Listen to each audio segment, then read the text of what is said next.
दत्त धाम में जब उत्सव हुआ था, भैया दही लो, दूध लो, हल्दी लो, अंगूर का रस, थोड़ी देर बाद मौसम्मी का रस, थोड़ी देर बाद और क्या क्या था गुरुजी जाने शरबत। और सुनिए, केवल ये नहीं कि मैं छोटी मोटी चीज हूं, एक बार तो ऐसा मेरे ऊपर जल पड़ा, शुद्ध केसर कितना महंगा आता है, शुद्ध केसर का जल सब पर उड़ाया जा रहा है और ऐसा ही आनंद मनाया जा रहा है। अब इसके पीछे रीजन क्या है, इसके पीछे बात क्या है?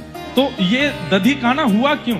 अब आपको 6 महीना पहले पता चल जाती है कि भाई हमारे पुत्र का ब्याह 6 महीना बाद इस डेट पर है, तो आप लोग उसकी पहले से तैयारी करते हुए चलते हो।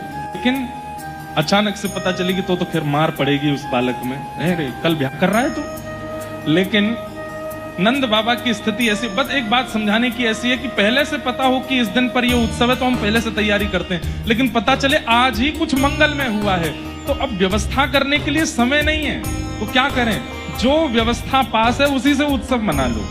तो जैसे ही सुबह सुबह का समय नंदा सुनंदा कहती गई है, सब ब्रजवासियों को पता तो थी कि कुछ होगा, लेकिन ये नहीं पता थी लाला होएगा। लेकिन जैसे ही पता चली कि लाला भयो है, तो उस समय ब्रजवासी की गोपियां कोई दही मथ रही हैं, कोई दही हंडी में माखन धर रही हैं, कोई दूध निकाल रही हैं। सुबह सुबह का समय, उस समय गौरस संभालती हैं। तो उसी समय जिस स्थिति में सुनाई दिया कि लाला भयो है, तो इतने आनंद में भर गई कि महाराज दही लेकर के एक दूसरे पर उछाल के बोली बधाई हो। बोले काय बात की बधाई? नंद जी के लाला भयो है, या बात की बधाई। तब पहले तो कोरो दही उड़ायो गयो, बाद में कही बोले भैया दही सब सफेद है गयो, आनंद नहीं आ रहा है। फिर वाक्य बाद में कुमकुम और हल्दी मिला करके, अक्षत दूब कुमकुम दधी हल्दी सब मिला करके एक दूसरे पर उछाल रहे हैं और प्रेम मगन होकर के हल्दी और दही की होली मनाते हुए ब्रजवासी गा रहे हैं, नंद घर आनंद भयो जय कन्हैया लाल की। तो इसलिए दधी काना उत्सव होता है।